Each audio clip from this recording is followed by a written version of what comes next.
اردو کا یہی ایک وتیرہ ہے، اردو کا یہی ایک چلن ہے کہ اس نے تمام بھاشاؤں کو اپنے اندر سمو رکھا ہے، چاہے وہ زبان کہا جائے یا بھاشا کہا جائے یا انگلش کے کچھ ورڈ ہوں۔ آئیے ہم کچھ اور باتوں سے لوگوں سے بات کرتے ہیں کہ یہ آپ کا نام کیا ہے؟ جی السلام علیکم، ہمارا نام ہے منتشا نصیر، میں یونٹی کالج سے ہوں۔ کس کلاس میں پڑھتے ہیں؟ کلاس بھی جی بتا دیجیے۔ ہم کلاس 11 میں ہیں، اور پہلے تو ہم اپنے ٹیچرز کا بہت شکریہ ادا کرنا چاہیں گے جنہوں نے ہمیں یہ اپارچونیٹی دی یہاں تک پہنچنے کی۔ Thank you so much teachers. اور میں یہ کہنا چاہوں گی کہ اردو جس طرح سے ہمارے معاشرے میں بہت سارے ادب ہیں، انگریزی ادب اور ہندی، اور اسی طرح سے اردو ادب بھی ایک بہت اعلیٰ مقام رکھتا ہے۔ اس میں طرح طرح کے جو شعراء ہیں انہوں نے اپنا کافی کنٹریبیوشن پیش کیا ہے، الگ الگ طرح کی موضوعات پہ شاعری کی ہے، نظمیں کہی ہیں۔ علامہ اقبال، میر تقی میر اور ہمارے بہت سے ایسے بلند شعراء ہیں جنہوں نے اردو ادب کو ایک بہت عظیم مقام عطا فرمایا ہے۔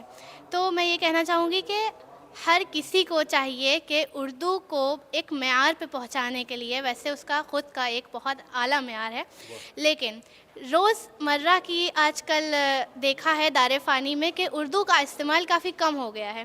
تو ہمارے جو فرائض ہیں وہ یہ ہیں کہ اردو کو ہم اپنی ڈیلی لائف میں کس طرح شمار کر سکتے ہیں۔ ہم لوگ اس کا مطالعہ کریں، آپس میں زیادہ سے زیادہ اردو کے الفاظ استعمال کریں، اور بہت جتنا ہو سکے اردو، اور جس طرح سے ہم لوگ انگلش کو اور لینگویجز کو امپورٹنس دیتے ہیں اسی طرح سے ہمیں اردو کو بھی امپورٹنس دینی چاہیے برابر سے، کیونکہ بہت بہت عمدہ میسج ہے۔ چلیے کچھ اور سے بات کرتے ہیں، ہم ادھر آ جاتے ہیں تو ٹھیک ہے، پھر ہم آگے بات کرتے ہیں۔ آپ کا کیا نام ہے؟ ایمان بطول۔ ایمان، آج اردو کو ہم سیلیبریٹ کر دیں اردو ڈے کے نام سے، لیکن ہماری زبان سے نکلتا ہے اردو دیوس۔ یقیناً اردو ایک الگ طرح کی زبان ہے جس میں بہت ساری بھاشائیں، بہت ساری زبان ملی جلی رہتی ہیں اور ہم سب کے سامنے پیش کرتے ہیں۔ تو آپ کو جو آپ کو اردو ملی ہے وہ ظاہر سی بات ہے خاندانی اور زبان جو ہے وہ ملتی ہے۔ سب سے جو اہم ہے وہ ہے زبان کا تلفظ۔ آپ کو کتنا اہم سمجھتی ہیں کہ تلفظ جو ہے وہ اردو کو کتنے اہم مقام تک لے جاتا ہے؟ لائک پروننسیشن اگر کسی بھی چیز کا ہوتا ہے تو وہ اس کی الگ الگ میننگز ہوتی ہیں، معنی الگ الگ ہوتے ہیں۔ ایسی اردو میں لائک ایک چیز کے معنی الگ الگ ہو سکتے ہیں۔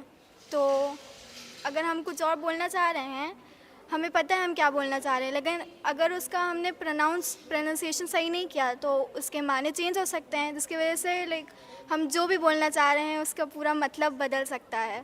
ایک بڑا خوبصورت واقعہ ہے، ایک نواب صاحب کے پاس ان کا جو سرونٹ تھا، نوکر تھا، وہ آیا اور اس نے کہا کہ شمس آباد سے شریف بھائی نے شریفے پہنچائے ہیں۔ نواب صاحب کو غصہ آیا، بولا کمبخت کبھی تو شین بول لیا کر، بولا اور آتے آتے اس نے شلام بھی کہلایا ہے۔ تو یقیناً جانیے کہ اردو جو زبان ہے وہ لوگوں تک پہنچنے کے لیے سب سے اہم طریقہ ہے اس کا تلفظ، اور تلفظ ہم جب کہتے ہیں تو اس تلفظ کا مطلب ہوتا ہے کہ سیدھے انسان کو ایڈریس کرنا۔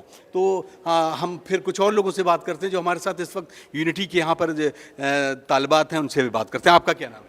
آپ ادھر آ جائیں، یہاں تک وہاں تک جانے کے لیے تو شاید مشکل ہو رہا ہے مجھے۔ کیا نام ہے آپ کا؟ میرا نام فاطمہ ہے۔ کس کلاس میں پڑھتے ہیں؟ میں 11th میں 11th میں۔ اردو آپ کی پسندیدہ زبان ہے؟ جی میری فیوریٹ زبان اردو ہے۔ تو ابھی آپ یہاں پر آئی ہیں، آج ہم لوگ اردو ڈے سیلیبریٹ کر رہے ہیں۔ یہ انگلش میں بھی بولا جائے گا، ظاہر سی بات ہے اردو کا یہ وتیرہ ہے کہ اردو جو ہے ہر تمام زبان کو اپنے اندر سمو لیتی ہے۔ کس طریقے کی زندگی میں اہم زبان کا کردار ہوتا ہے، اردو اس میں کتنی رول پلے کرتی ہے؟ دیکھیے جو ہماری زبان ہے، ہم خود ہندوستانی ہیں تو ہماری مادری زبان تو اردو ہی ہونا چاہیے، اور ہمیں اردو کو زیادہ سے زیادہ بڑھاوا دینا چاہیے، اشعار کے ذریعے، داستان گوئی کے ذریعے۔ اچھا کوئی شعر آپ ہمیں سنائیے اردو کے بارے میں جو آپ کو یاد ہو، اگر کوئی یاد ہو تو آپ ہمیں سنائیے۔ سارے عالم میں پھیلی خوشبو دیکھی، سارے عالم میں پھیلی خوشبو دیکھی، ہر لہجے میں مہکتی اردو دیکھی۔ واہ، بہت عمدہ۔ وہ دبدبا وہ سطوت شاہانہ وہ شباب، وہ دبدبا وہ سطوت شاہانہ وہ شباب، تھرا رہا تھا جس کی جلالت سے آفتاب، وہ روبہ حق کے شیر کا زہرا ہو آب آب، سہولت میں فرد دفتر جرت میں انتخاب، تیور میں سارے طور خدا کے ولی کے ہیں، شوکت پکارتی ہے کہ بیٹے علی کے ہیں۔ واہ واہ واہ، سبحان اللہ۔ یقیناً اردو کے لیے یہ کہا بھی جاتا ہے کہ اردو اپنی جبی کو رکھتی اس جگہ پر ہے جہاں ذکر آل محمد ہوتا ہے، اور یہ یقین بات ہے کہ اگر ہم بات کریں اردو کی تو اردو کب کی ختم ہو جاتی اگر اس کو اہل بیت کا ساتھ نہ ملا ہوتا۔ زبانیں تو یوں کئی آئیں اور کئی چلی گئیں، لیکن اردو نے اپنی شیرینی، اردو نے اپنے الفاظ اور اردو نے اپنی چمک کو، اپنے لہجے کو اتنا شیریں کر دیا کہ لوگوں تک پہنچنے کے بعد یہ اور شیریں ہو گئی۔ میں امید کرتا ہوں کہ آج کے دن صرف ہم آج ہی کے دن اردو ڈے یا اردو دیوس نہیں منائیں گے، بلکہ اپنی زندگی میں اردو کو ضرور ڈھالیں گے تاکہ اردو زبان ہی نہ رہ جائے بلکہ عمل پیرا ہوتے ہوئے زندگی کی ایک فراوانی تک پہنچ جائے۔ اطہر کاظمی کی یہ خاص report, the times nation, Lucknow.